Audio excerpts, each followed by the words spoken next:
Alright, so the final element is all of Lei's stance transitions and how you flow from one to the other and what you do when you get there. So let's just go over, as a group, the ways to get into the various stances. I mentioned throughout the move list, this takes you to Dragon, this takes you to Crane, or whatever. Let's kind of look at this from the other direction. Let's go everything that takes you into Snake, or everything takes you into Panther. So Snake is actually one of the weirder ones to get into, because you can get into it neutral, like that, or like that, right away. You don't need to do a move to take you into Snake, but they are there. 1-1, the first move on the list. 1-1, you hold forward, there's your Snake.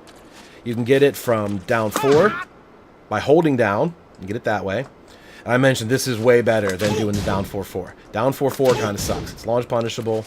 Gets you to Drunken Master if they have a short range launcher. But down 4 and holding down gets you to Snake. I think that's a lot better.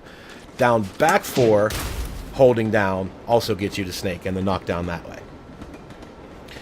So as far as I can recall, those are pretty much the only ways to get to Snake through an existing move, not in another stance as it is. Once you're in Snake, some of the options take you back into it. The 1-1-1-1-1-1 takes you back into Snake, as well as the 4s leave you into Snake where you just were.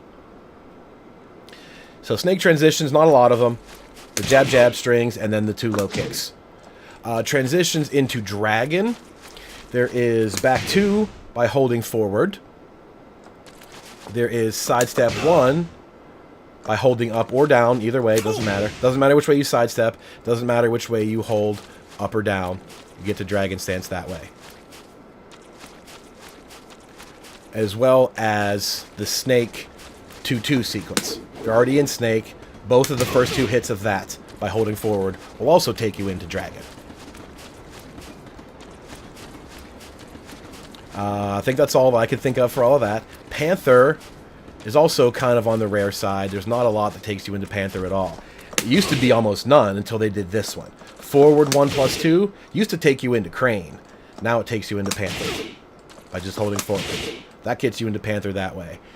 As well as the Panther 3 continuing to cycle you back into Panther.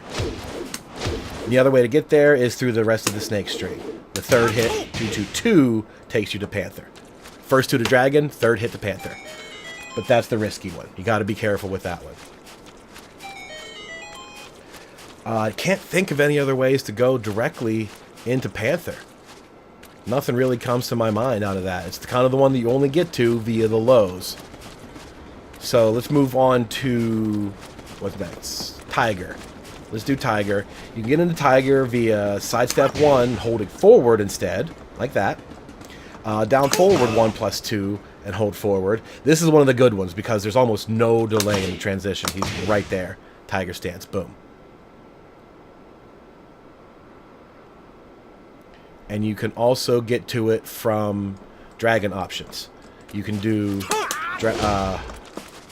Dragon 2 and hold forward. And you can do Dragon forward 1+2 and hold forward that way. All of those will take you into Tiger. And now getting into Crane. The quickest way to get to Crane used to be this. And now that's gone now. So the only normal remaining way is up forward 3, that hop kick. And if that gets blocked, you're going to get murderized for it. So you do sort of have to be careful to go to Crane that way. It's not that desirable to get to the Crane stance that you need to just throw this out and hope for it to hit. But that is one way to do it. If you're fishing for that counter hit and you do kind of catch it, that's a nice rewarding way to get to it. The other main way would be up back 4. You do up back 4 and you hold forward. Like that, to go into the Crane stance that way. Those are most of your normal ways to get into it. Your stances can get you into Crane by doing the, was it 3 kick out of Dragon?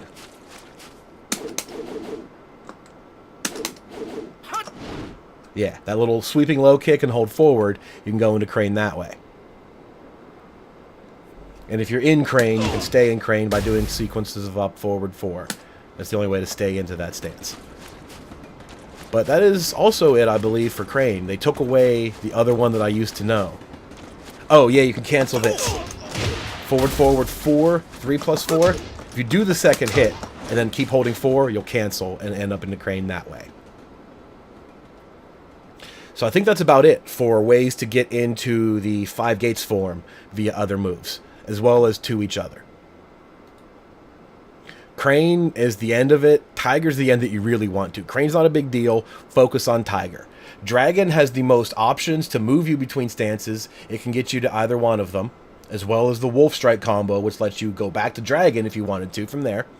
So that's the kind of stuff that you really have to just sort of experiment with and hope you can start memorizing it. If you can start your offense off with, say, like a back 2 going to Dragon, do the Wolf Strike, go into Dragon that way, go into Tiger. You know, okay, now I'm in Tiger. So what do I want to do? Let's go for the low launcher this time, you know, let's go for the mid launcher. It'll take a long time for you to get used to the flow chart as it is of how to use all of these things. Some ways to get into the other side stances, which are mainly just Drunken Master and Phoenix Illusion. Drunken Master actually has kind of a lot. You can do 2-1 and hold forward. You can do sidestep 2-2. Either hit. You can hold forward after either hit of that one. You'll get into Drunken Master. Anything where you're on the ground, if you press 1+2, he'll stand up into it. You can do down back 4 and hold forward to get into it that way. There's plenty of those options out there to get to Drunken Master. So you're going to find yourself in it a lot. It's just one of those stances that you don't have like a good setup for. You kind of have to just be a little unorthodox and take advantage of what you have. Phoenix Illusion, you primarily enter by the backflip kick. Only this time you hold back instead of forward.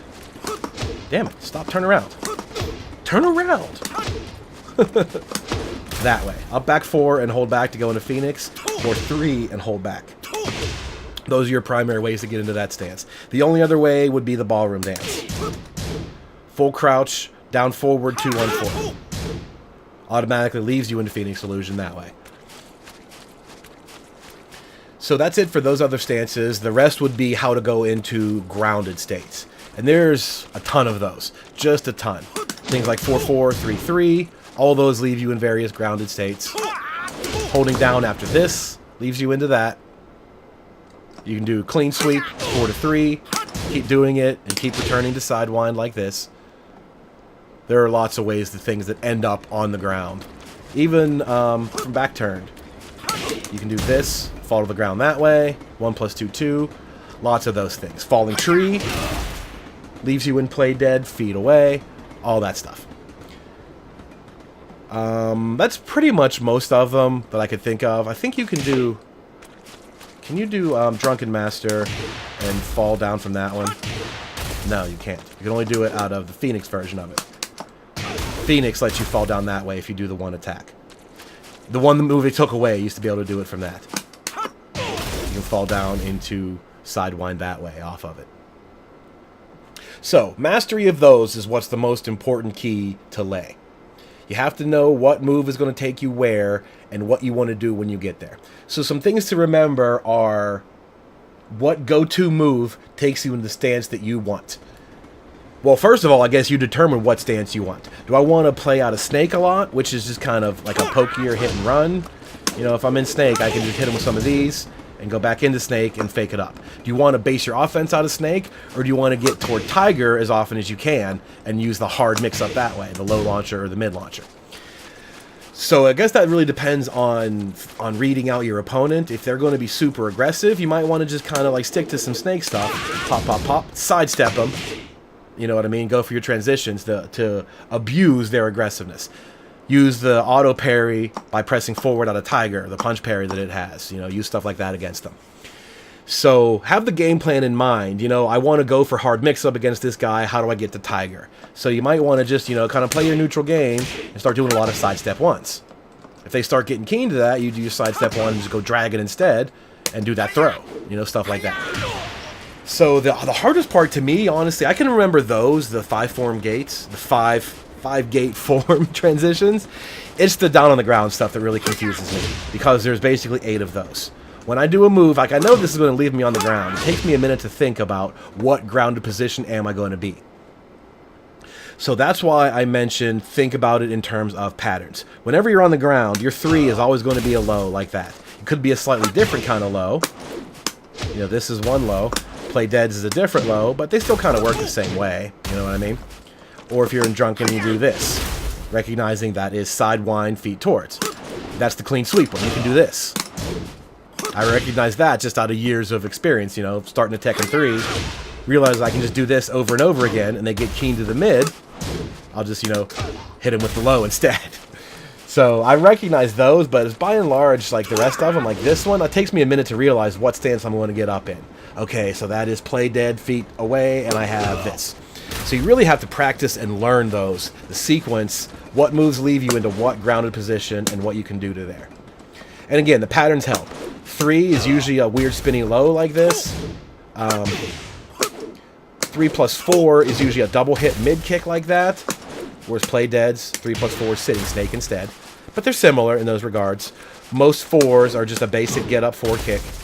So you got to learn those, and you got to just be familiar. They have to be muscle memory. You got to know what you want to do when you get there. It's okay if it takes you a second to realize, okay, this leaves me in sidewind. As long as in your brain, sidewind, boom, 4 does this, 3 does this right away. That'll be just fine. So you got to kind of learn your sequences of what your stance transitions are, what you want to get to, and what you might get to accidentally. Like if you weren't paying attention, you were just, you know, doing jabs and holding 4, like, oh shit, I'm in snake. Don't panic. You need to know what snake does and how to, like, just do this low to catch a breather real quick. Okay, now I'll go for dragon.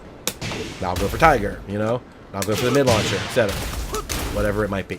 So it's really about familiarity as well as kind of just learning the ropes, trial and error, which stances work and which ones don't.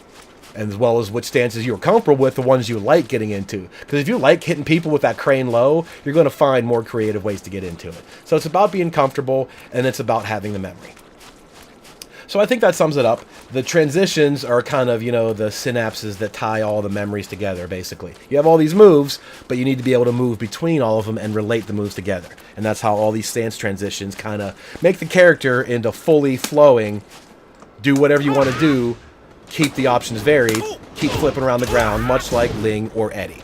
Which is bringing me back to the beginning why I said their frame data is not all that important. You're not going to be standing there blocking. You're not going to be poking with pressure and frame advantage. You're going to be doing some wild shit just to keep them on their toes. You know, the whole goal is to just do the craziest stuff that you can imagine and keep them guessing. So that's about it.